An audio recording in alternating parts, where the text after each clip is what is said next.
thought he was just moody, distant, a beautiful, tiny mystery.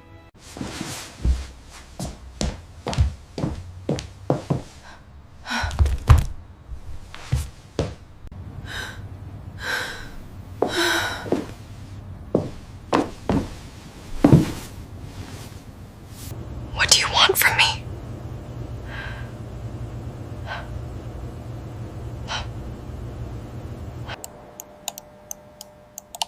Understanding your cat requires knowing the 11 unwritten rules of their language. A cat's trust isn't given. It must be earned. Their language is subtle in their eyes. A slow blink is a kiss. Okay, I can. Try the slow blink. Close your eyes very slowly, hold them shut for a moment, and then gently reopen them.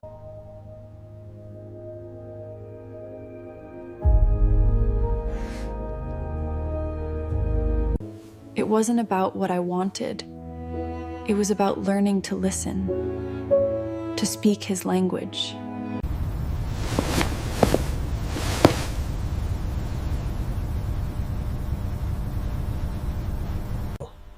Let them initiate contact. Patience is a sign of respect.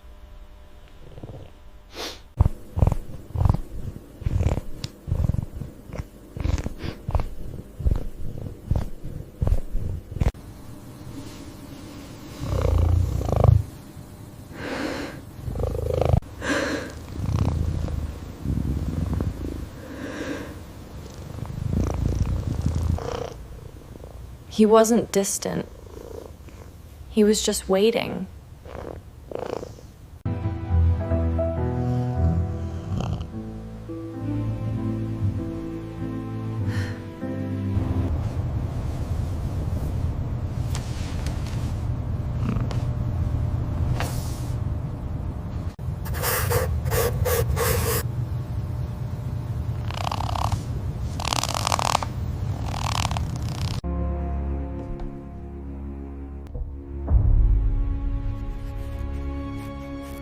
No, don't you dare, Ginger.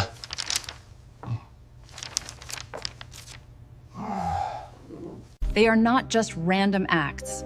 Look for the context, the focus. They are trying to tell you something.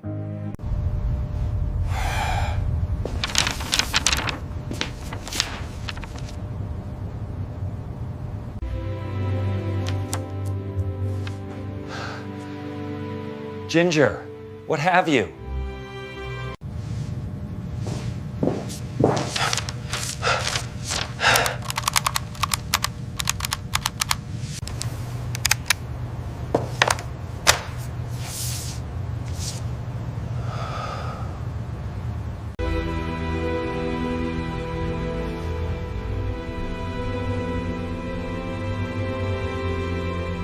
And just like that, the war was over.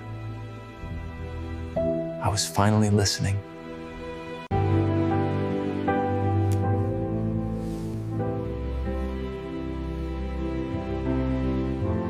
If you share your home with a cat, you already know they're incredible, right? They're loving, they're mysterious, and, let's be honest, maybe a little bit particular.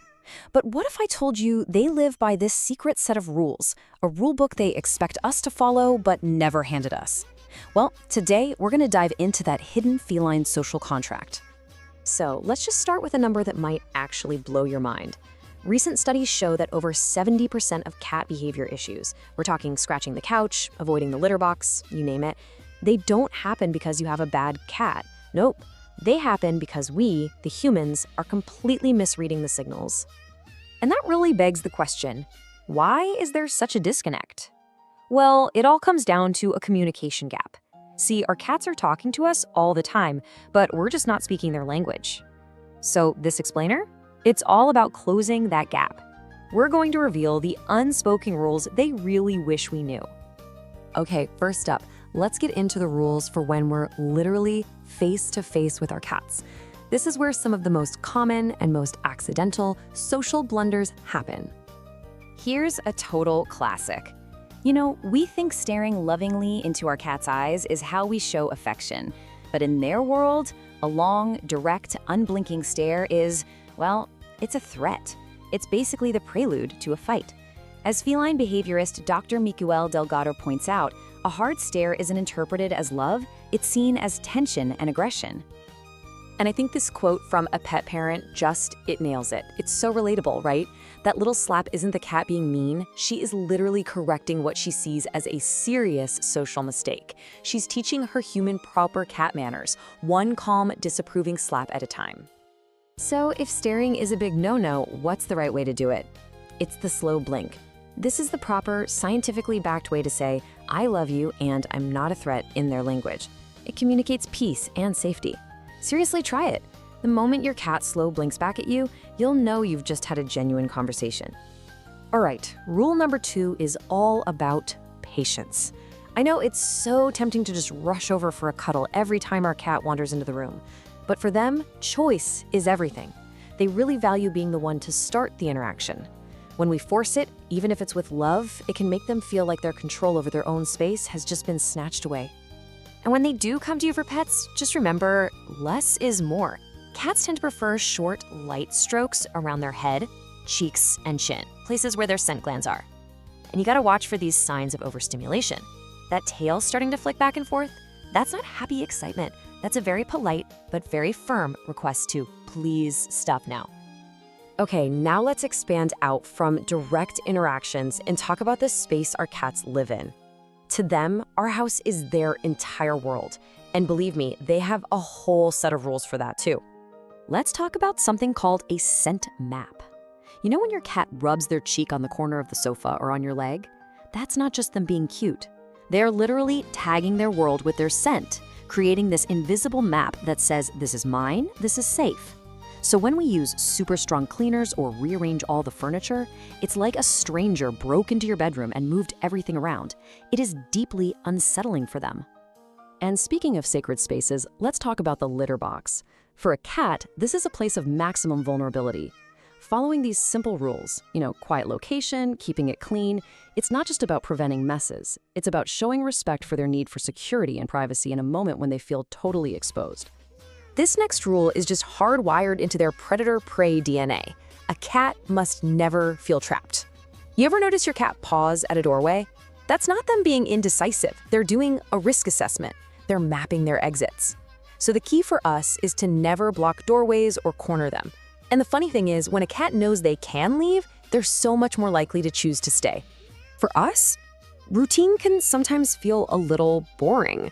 But for a cat, routine is safety. Predictability in their day, knowing when breakfast is, when playtime is, it tells them that their world is stable and it's secure. And that consistency is what reduces anxiety and helps build a really confident, happy cat. So now that we've covered personal space and their environment, let's zoom in even closer on the subtle signals our cats are sending us every single day. It is time to finally decode their language. Okay, here is a mind-blowing fact for you. Adult cats almost never meow at each other. They basically developed that entire vocalization just to communicate with us, with humans. There was even a study in 2003 that found they changed the pitch and tone of their meows based on how we respond. They are actively trying to train us to understand them. So let's break down some of the biggest translation errors. That tail flicking back and forth, not a happy dog wag, it's annoyance. Purring, yeah, it can mean they're content, but it's also a way they self-soothe when they're in pain or stressed. And that exposed belly, it's a huge sign of trust, but it is not always an invitation for a belly rub. As many of us have learned, that can be a trap. Context, you guys, is everything. You know when a cat is curled up in that perfect little loaf, paws tucked under, eyes half closed? That is their sacred do not disturb time. Interrupting that moment of pure peace, even for a loving pat, can actually break their trust. Respecting their quiet time shows them that you get it, that you understand their need for safety and just to be left alone sometimes. All right, so we've learned how to interact, how to respect their space, and how to decode their signals. So let's put it all together, because the ultimate goal of following all these rules isn't just to have a better behaved cat, it's to build an absolutely unbreakable bond of trust. So what really makes up that bond? Well, active play and petting, they are hugely important. Of course they are. But the most profound connection, the strongest pillar of your relationship, is often built in those simple moments of quiet, shared presence. And this right here, this is the absolute pinnacle of feline affection. When your cat simply chooses to exist peacefully in the same room with you, not asking for anything, that is the highest compliment they can pay. They're saying, with you, I feel completely safe. With you, I am home. You don't need to fill that silence. Just being together, that's the conversation. And I think this quote just sums up the entire philosophy perfectly. Our goal shouldn't be to chase them down for affection or demand their attention. It should be about creating a safe, respectful world where our cat feels secure enough to choose us over and over again. And that choice, that's where all the magic is. By understanding and really respecting these unspoken rules, we're not just improving their behavior, we're honoring them for the incredible creatures they are. We're deepening a truly authentic bond. So take a look at your own cat. Think about them. Which one of these rules do you think will make the biggest difference for them? Which one are you going to try first?